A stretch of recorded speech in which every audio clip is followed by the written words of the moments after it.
या शिरूर लोकसभेच्या निवडणुकीमध्ये खरी लढत ही आढळराव पाटील आणि अमोल कोल्हे यांच्यातच आहे।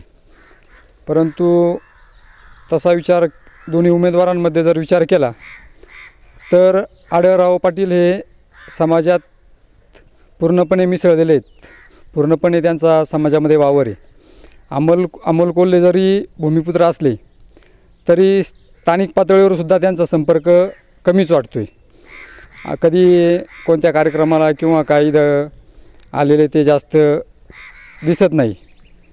आढळराव पाटलांवर एक 3-4 मुद्दे सोडले तर त्यांच्या विरुद्ध बोलायला काहीच मुद्दे नाहीत आणि ते सगळे त्यांची उत्तरं पण विरोधकांना पण आणि सर्वसामान्य जनतेला पण माहिती आहे। फक्त रेल्वे प्रश्न, हायवेचा प्रश्न, विमानतळ आणि गाडा हे 4च मुद्दे सोडले तर 5वा मुद्दा विरोधकांकडे कोणताच नाही आहे। त्याच्यामुळं आणि याची उत्तरं विरोधकांना पण माहिती आहेत, सर्वसामान्य जनतेला पण माहिती आहेत, पण फक्त विरोध करायचा म्हणूनच एवढे मुद्दे त्यांनी घेतलेले आहेत, नाहीतर बाकी दुसरं काहीच नाही। आणि अमोल कोल्हे सांगतात बाबा फक्त त्यांचे प्रचार करणारे सांगतात का ते संभाजी आणि शिवाजी घरोघरी त्यांनी पोचवले, पण सर्वसामान्य जनतेला पोचवलं अजूनपर्यंत काय माहितीच नव्हते का? मग इथून मागं संभाजी आणि शिवाजी महाराज हे काही सर्वसामान्य जनतेला कोणाला माहीत नव्हते का? असा विषय नाही। फक्त एवढ्या एका मुद्द्यावर निवडणूक होऊ शकत नाही, एवढंच मला वाटतं। कलाकार म्हणून त्यांनी पोचवलं आहे घरोघरी हे मान्य आहे, परंतु या अगोदरचा इतिहास आपल्याला सगळा माहितीच आहे आणि खरा इतिहासाचा शोध कोणी लावला? जे इतिहास संशोधक आहेत किंवा काय त्यांनी शोध लावला। यांनी फक्त काय केलं आहे?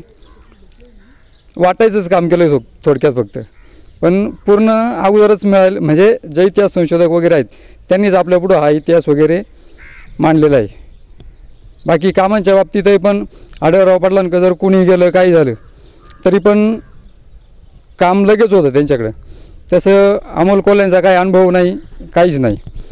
साधं उदाहरण जरी घेतलं, नारायणगावला समजा शिवजयंती वगैरे होत होती, म्हणजे अजूनही होती, बाबू पाटे करतात शिवजयंती ते, त्यावेळेस अमोल कोल्हे पण शिवसेनेत होते, परंतु तिथं पण कधी आलेले ते असं आठवत नाही किंवा ऐकिवत नाही। मग जर शिवप्रेम किंवा हे जर असेल तर त्यांनी इथं यायला पाहिजे होतं। आढळराव पाटलांवर आरोप केला जातो कधी शिवनेरीवर किंवा गेलं नाही, पण खासदार म्हणून आणि शिवसेनेतर्फे जी तिथीवार जी जयंती असते 2-2 वेळेस ते शिवनेरीवर असतात, तसं अमोल कोल्ह्यांचं पण काही दिसत नाही। त्याच्यामुळं कलाकार म्हणून किंवा एक व्यक्ती म्हणून अमोल कोल्हे जरी चांगले असले तरी राजकारण वेगळं आहे आणि या राजकारणातून जर पाहिलं तर आढळरावच योग्य वाटतात।